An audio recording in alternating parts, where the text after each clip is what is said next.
Hello friends, book की दुनिया पर आप सभी का स्वागत है। आज हम पीटर होलिंग्स की किताब थिंक लेस डू मोर के बारे में बात करेंगे। कई बार हमें ऐसा लगता है कि जो हम करना चाह रहे हैं वो हम कर नहीं पा रहे हैं, क्योंकि हमारे अंदर एक डर होता है कि उसे बिल्कुल परफेक्ट तरीके से करना चाहिए। यही सोच हमें रोक लेती है और हम केवल सोचते रह जाते हैं, काम शुरू नहीं कर पाते जो काम हम करना चाहते हैं। इसका सबसे आसान समाधान यह है कि हम अपने स्टैंडर्ड को थोड़ा कम कर लें। मान लीजिए आप कोई नई स्किल सीखना चाहते हैं, जैसे कोई पेंटिंग, गिटार बजाना या किताब पढ़ना या तैयारी करना। अगर आप यह सोचेंगे कि पहले ही दिन, पहले ही कोशिश में आपको किसी प्रोफेशनल जैसा बनना है या बन जाएंगे, तो ये नहीं हो पाएगा, क्योंकि आप शुरुआत ही ऐसी चीज़ को सोच के कर रहे हैं कि जो उस फील्ड में कई सालों का जिसके पास एक्सपीरियंस, उसके लेवल पे आप 4 दिन में पहुंचना चाह रहे हैं। इसलिए आपको लगेगा कि आप अभी अच्छे नहीं हैं और आप खुद को यह कहकर रोक लेंगे कि जब तक आप परफेक्ट नहीं हो जाएंगे तब तक करने का कोई मतलब नहीं है। लेकिन अगर आप अपने स्टैंडर्ड नीचे लाएं और सिर्फ एक छोटा सा उस काम का एक छोटा टुकड़ा स्टार्ट कर दें, या अगर स्टडी करना है तो 2-4 पेज पढ़ना शुरू कर दें, या गिटार बजाना है तो एक अच्छा सा धुन बजाना शुरू कर दें, या पेंटिंग करनी है तो कोई एक स्केच बनाना शुरू कर दें, एक ही बना लें। और जब एक बार शुरुआत हो जाती है तो आगे बढ़ना अपने आप आसान हो जाता है। इस तरह जब हम किसी बड़े काम के बारे में सोचते हैं तो वह इतना बोझिल बन लगने लगता है कि हम उस पर हाथ ही नहीं लगा पाते। मान लीजिए आपको 10 पन्नों की एक रिपोर्ट तैयार करनी है और आपके मन में यह चल रहा है कि वह पूरी तरह से परफेक्ट होनी चाहिए। यह सोच आते ही काम आपको बहुत कठिन लगने लगता है और आप उसे टालने लगते हैं, यानी प्रोक्रास्टिनेशन शुरू हो जाता है आपके अंदर। लेकिन अगर आप केवल इतना सोचे कि अभी सिर्फ पहला पैराग्राफ मुझे लिखना है, जैसे एक पैराग्राफ कंप्लीट हो जाता है हम दूसरा पैराग्राफ लिख लेंगे, आपको पता भी नहीं चलेगा, वो पैराग्राफ कनेक्ट होता चला जाएगा। इसीलिए अगर आप ऐसा करते हैं तो आप आसानी से शुरू कर पाएंगे। हमारा दिमाग अक्सर अंत के लक्ष्य पर ध्यान देता है, लेकिन जब उसे लगता है कि वह लक्ष्य बहुत दूर है तो वह डर कर पीछे हट जाता है। इस समस्या से बाहर निकलने का तरीका बस इतना है कि आप अपनी शुरुआत को आसान बना दें। अगर आप एक्सरसाइज करना चाहते हैं तो यह मत सोचिए कि रोज 1 घंटे का वर्कआउट करना पड़ेगा। सिर्फ इतना तय करें कि आपको 5 मिनट तक हल्की स्ट्रेचिंग करनी है। एक बार स्ट्रेचिंग हो जाए तो हो सकता है आपका मन अपने आप कुछ और करने का भी हो जाए। कई बार हम इसी वजह से स्टार्ट नहीं कर पाते, और यह स्टार्ट करने का सबसे आसान तरीका है। हम यह मान लेते हैं कि हर काम हमें बिल्कुल परफेक्ट ही करना चाहिए, जबकि हकीकत यह है कि परफेक्शन एक बार में नहीं आता।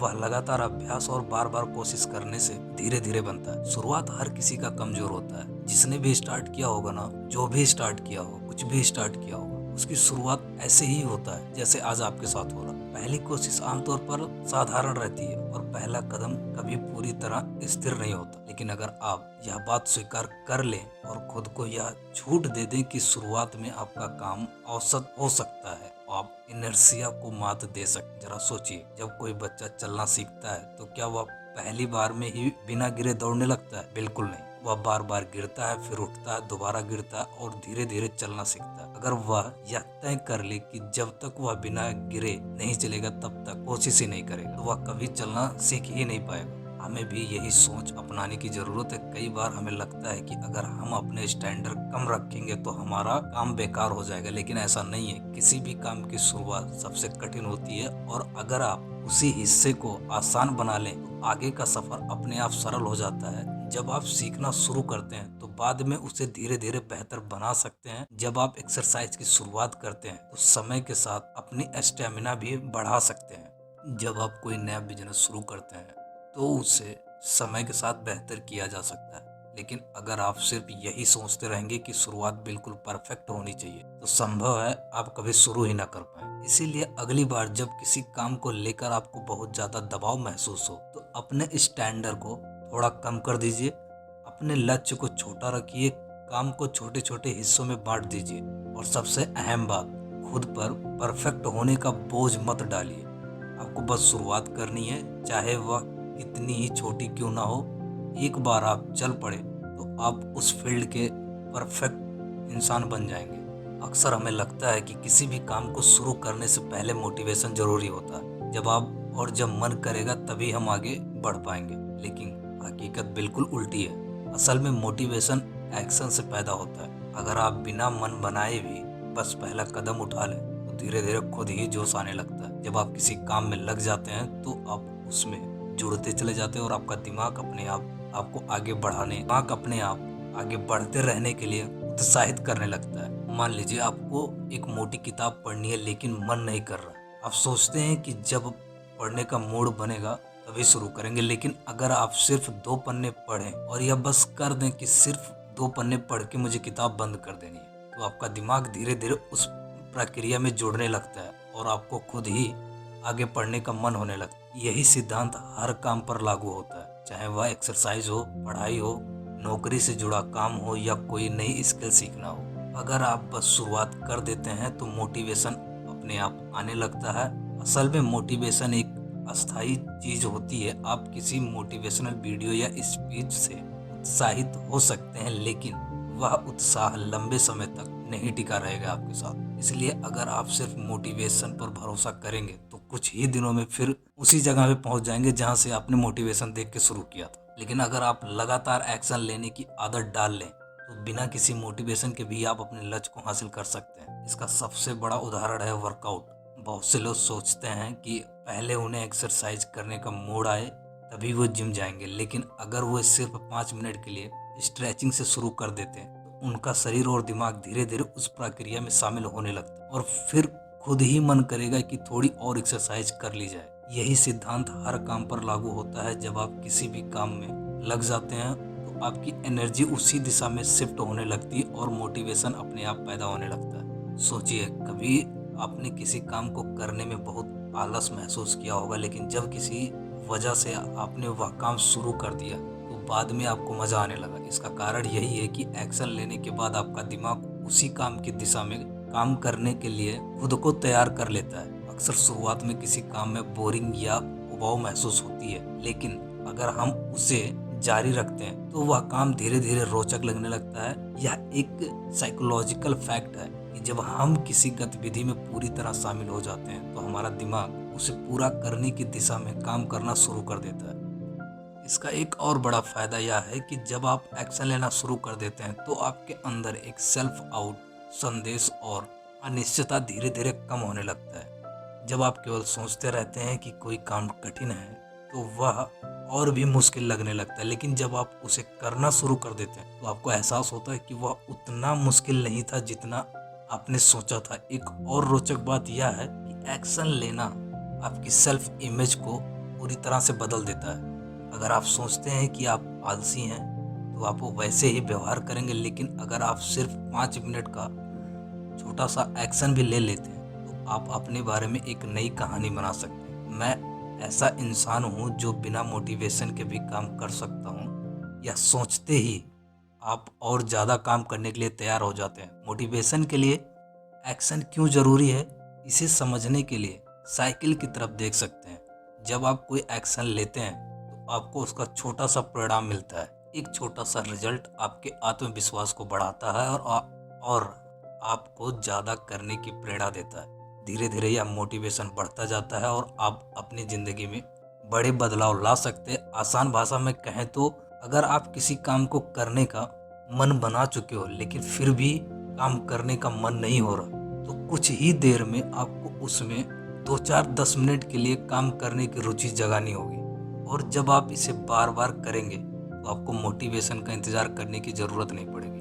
आप एक्शन लेंगे और वही एक्शन मोटिवेशन को जन्म देगा। अगर जब हम रिस्क के बारे में सोचते हैं तो डर हमारे दिमाग में घर कर जाता है। हमें लगता है कि अगर हमने कोई बड़ा कदम उठाया और वह गलत साबित हुआ तो हम मुसीबत में पड़ सकते हैं। यही सोच हमें कई नई अवसरों से दूर रखती है, लेकिन असल में रिस्क केवल खतरा नहीं, यह ग्रोथ का एक जरिया भी हो सकता है। जब हम रिस्क को डरने वाली चीज़ों की तरह नहीं बल्कि सीखने और आगे बढ़ने का मौका मानकर देखें तो हमारी ज़िंदगी पूरी तरह बदल सकती है। सोचिए, कोई बच्चा साइकिल चलाना सीखना चाहता है, उसे गिरने का रिस्क होता है। अगर वह सिर्फ इसी डर की वजह से कभी कोशिश ना करे तो वह कभी साइकिल चलाना नहीं सीख पाएगा। लेकिन जब वह रिस्क लेता है, गिरता है, फिर उठता है और दोबारा कोशिश करता है तो एक दिन वह बिना गिरे आराम से साइकिल चला लेता है। यही सिद्धांत हमें अपने लाइफ में भी रखना चाहिए। बहुत से लोग कंफर्ट जोन में रहना पसंद करते हैं क्योंकि वह कोई रिस्क नहीं लेना चाहते, लेकिन कंफर्ट जोन में रहने से हमें अपने जीवन को सीमित करना पड़ता है। कंफर्ट जोन में रहने का सबसे बड़ा नुकसान यह है कि आप कभी सही मायने में ग्रो नहीं कर पाते। जब आप कोई नई स्किल सीखते हैं या नई बिजनेस शुरू करते हैं या कोई नया चैलेंज लेते हैं तो रिस्क तो होता है, लेकिन उसी के साथ सीखने और आगे बढ़ने के बड़े मौके भी होते हैं। रिस्क लेने का मतलब यह नहीं कि आप बिना सोचे समझे कोई भी बड़ा कदम उठा लें। इसका मतलब है कि आप उस चीज को कैलकुलेट करें, उसके बाद रिस्क लें। पहले सिचुएशन को ध्यान से समझें, उसके फायदे और नुकसान को देखें और फिर सुनिश्चित निर्णय लें। जब आप इस तरह से रिस्क लेते हैं तो फेलियर के चांसेस कम और सफलता के चांसेस ज़्यादा हो जाते हैं। रिस्क अपनाने का एक और बड़ा फायदा यह है कि यह आपको मानसिक रूप से मजबूत बनाता है। जब आप बार बार छोटे छोटे रिस्क लेते हैं और उनसे सीखते हैं तो आपके अंदर किसी भी चुनौती का सामना करने की क्षमता बढ़ती है और आपका आत्मविश्वास हाई होता जाता है। धीरे धीरे आपका दिमाग फेलियर को डर की चीज के रूप में नहीं बल्कि सीखने की प्रक्रिया के रूप में देखने लगता है। और आप अपनी प्रोफेशनल लाइफ देखें तो जितनी भी बड़े लीडर्स हैं उन्होंने कभी ना कभी बड़ा रिस्क लिया है। अगर वह रिस्क लेने से डरते तो शायद वह आज भी उस मुकाम तक नहीं पहुंच पाते। अगर हम बात करें, स्टीव जॉब्स ने रिस्क लिया और एप्पल कंपनी बना दी। एलन मस्क ने रिस्क लिया, टेस्ला और स्पेस एक्स जैसी कंपनी खड़ी की। हर बड़ी सफलता के पीछे कुछ न कुछ रिस्क जरूर होता है। इसी तरह हमारी पर्सनल लाइफ में भी अगर हम हमेशा सेफ खेलने की कोशिश करेंगे तो कभी अपनी क्षमता तक नहीं पहुंच पाएंगे। उदाहरण के तौर पर, अगर कोई अपने दिल की बात किसी से कहने से डरता है क्योंकि उसे रिजेक्शन का डर लगता है तो वह कभी अपनी फीलिंग्स को एक्सप्रेस नहीं कर पाएगा। लेकिन अगर वह रिस्क लेता है तो या तो उसे सफलता मिलेगी या रिजेक्शन से कुछ नया सीख कर आगे बढ़ने का मौका मिलेगा। रिस्क लेने का मतलब यह नहीं होता कि आप हमेशा जीतेंगे। कई बार आप फेल भी होंगे, लेकिन यही फेलियर आपको सिखाएगा कि अगली बार चीज़ों को और बेहतर कैसे किया जाए। दुनिया में जितने भी सफल लोग हैं उन्होंने कई बार फेलियर का सामना किया है, लेकिन उन्होंने हर फेलियर से सीखा और अगली बार और बेहतर किया। अगर आप रिस्क से डरते हैं तो सबसे पहले अपनी सोच बदलें। इसे खतरे की तरह ना देखें बल्कि एक अवसर के रूप में माने। जब भी आपको कोई नई चीज़ों को सीखने का मौका मिले, सिर्फ यह मत सोचे कि इसमें क्या क्या गलत हो सकता है, बल्कि यह भी सोचे कि अगर यह सही हो गया तो आपको कितना फायदा होगा। यह सोचने की आदत आपको पॉजिटिव बनाएगी और आप अपनी ज़िंदगी में ज़्यादा अवसरों का फ़ायदा उठा पाएंगे। रिस्क लेने का एक और फ़ायदा यह है कि आपकी क्रिएटिविटी और प्रॉब्लम सॉल्विंग स्किल को बढ़ाता है। जब आप किसी नए चैलेंज को स्वीकार करते हैं तो आपको अपने कंफर्ट जोन से बाहर निकलना पड़ता है और नया समाधान खोजने पड़ते हैं। इससे आपकी सोचने की क्षमता बढ़ती है और आप अधिक आत्मविश्वासी महसूस करने लगते हैं। इसीलिए अगली बार जब आपके सामने कोई ऐसा मौका आए जिसमें रिस्क हो तो सिर्फ डरने की वजह से उसे रिजेक्ट मत करें। सोच समझ कर एनालाइज करें और अगर यह रिस्क लेने के योग्य हैं तो इसे जरूर लें और हो सकता है कि यह आपका सबसे अच्छा निर्णय साबित हो और आपकी ज़िंदगी पूरी तरह बदल जाए। अक्सर जब हम अपने दिन को प्लान करते हैं तो हम एक टू डू लिस्ट बनाते हैं। इसमें हम वह सारे काम लिखते हैं जिन्हें हमें पूरा करना होता है, लेकिन कई बार ऐसा होता है कि दिन खत्म होने तक हमारी टू डू लिस्ट के कई काम अधूरे रह जाते हैं। इसका एक बड़ा कारण यह है कि हम उन चीज़ों पर ध्यान नहीं देते जो हमारा ध्यान भटकाती हैं और हमें फोकस्ड नहीं रहने देती। इसलिए सिर्फ टू डू लिस्ट नहीं बल्कि टू डू लिस्ट भी बनाना ज़रूरी है। यह ऐसी लिस्ट होती है जिसमें वह सारी चीज़ें शामिल होती हैं जिन्हें हमें अवॉइड करनी चाहिए ताकि हमारा ध्यान सही जगह पर रहे और हम प्रोडक्टिव बने रहें।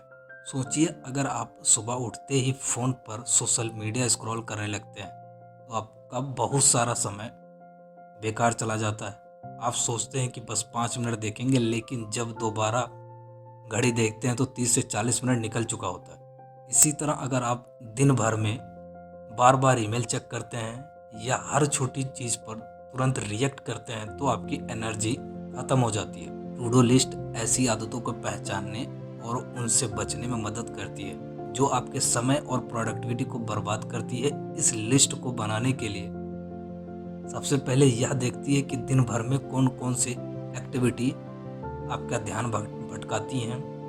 क्या आप हर छोटी ब्रेक में फ़ोन चेक करते हैं या आप अनावश्यक बैठकों में बहुत समय बर्बाद कर देते हैं। इन चीज़ों को पहचान कर आप उन्हें अपनी टू डू लिस्ट में डाल सकते हैं। क्या आप बिना किसी प्लान के सोशल मीडिया पर बहुत सारा समय बर्बाद करते हैं। इन सब आदतों को नोट करें और इन्हीं आदतों को अपनी टू डू लिस्ट में डाल दें। इससे आपको स्पष्ट रूप से समझ में आएगा कि आपकी किन चीज़ों में ज़्यादा समय जाता है और किन से बचना है। टू डू लिस्ट का सबसे बड़ा फ़ायदा आपको डिसिप्लिन सिखाएगा। जब आपके पास यह स्पष्ट हो जाता है कि क्या करना है क्या नहीं करना, तो आप अपने महत्वपूर्ण कामों पर ज़्यादा ध्यान देते हैं। मान लीजिए आपकी लिस्ट में लिखा है कि मैं सुबह 10 बजे से पहले सोशल मीडिया इस्तेमाल नहीं करूँगा। जब भी मन करेगा कि फ़ोन उठाकर इंस्टाग्राम या ट्विटर देख लें, आपकी लिस्ट आपको याद दिलाएगी कि यह आपकी प्रायोरिटी में नहीं है। आपने कुछ लिख रखा अपने टू डू लिस्ट में।